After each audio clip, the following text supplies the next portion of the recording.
Sepekan hilang diculik, seorang balita berusia 4 tahun akhirnya kembali ke pelukan keluarga dalam kondisi selamat. Korban ditemukan di kawasan suku Anak Dalam di Jambi.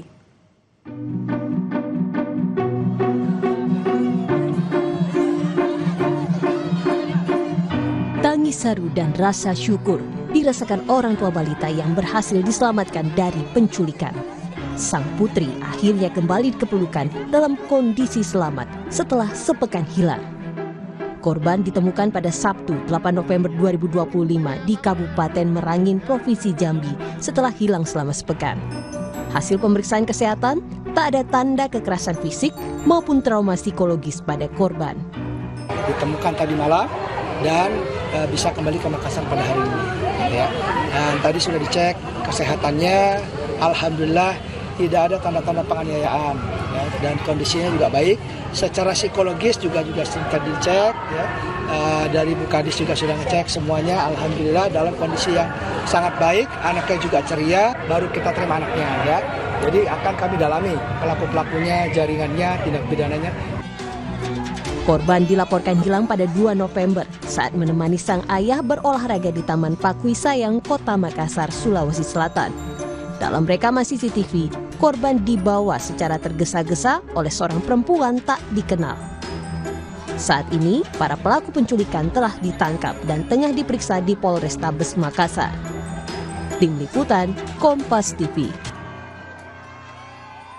Kita ke sorotan lainnya, saudara. Fakta baru terkait kasus kematian Prada Lucky Namo kembali terungkap. Seorang sahabat mengungkap bahwa Lucky sudah mengalami kekerasan sejak bulan Juni lalu. Natalia, sahabat Prada Lucky, mengatakan bahwa beberapa hari sebelum meninggal, Lucky sempat mengeluhkan dirinya dianiaya oleh senior. Dalam panggilan video, Natalia melihat luka di tubuh Lucky. Di rumahnya, Natalia menunjukkan ruangan tempat Lucky biasa belajar dan beristirahat. Menurut Natalia, Lucky adalah sosok yang tekun dan bertekad menjadi TNI untuk membahagiakan keluarganya. 1 minggu di Nage Keoka itu sudah dianiaya, sudah dipukul. Terus saya tanya kenapa dipukul, tidak tahu nama senior dengan NRP-nya. Terus setelah itu masih lagi dipukul berame-rame tentang kasih nama NRP sama nama senior. Terus dia dipukul sendiri di belakang barak. Terus lagi yang bulan Juli kemarin kalau tidak salah, itu dia dipukul. Dia bilang dia tidak kuat lagi di sini, dia mau pindah saja ke Kupang. Terakhir chat dengan saya tanggal 27. Terus tidak ada lagi chat, kakak. Peradilan kasus kematian Prada Lucky Namo menarik simpati publik, saudara. Tokoh agama, mahasiswa hingga masyarakat awam mengikuti proses sidang yang digelar secara terbuka di Pengadilan Militer Kupang. Dan berikut adalah harapan masyarakat dalam proses peradilan tersangka penganiayaan hingga menyebabkan Prada Lucky tewas dan evaluasi yang semestinya dilakukan TNI dalam pembinaan para prajuritnya. Membenahi berkaitan dengan proses pembinaan ini. Dan tentu proses pembinaan ini ataupun kejadian ini juga menjadi catatan kritis untuk bagaimana dari tubuh TNI sendiri bisa membenahi soal sistem pembinaan dalam tubuh TNI sendiri. Di medsos katanya, itu sudah biasa, senior-senior mereka itu sudah biasa pembinaan begitu. Tapi ini kan soal bagaimana menghilangkan satu nyawa ini.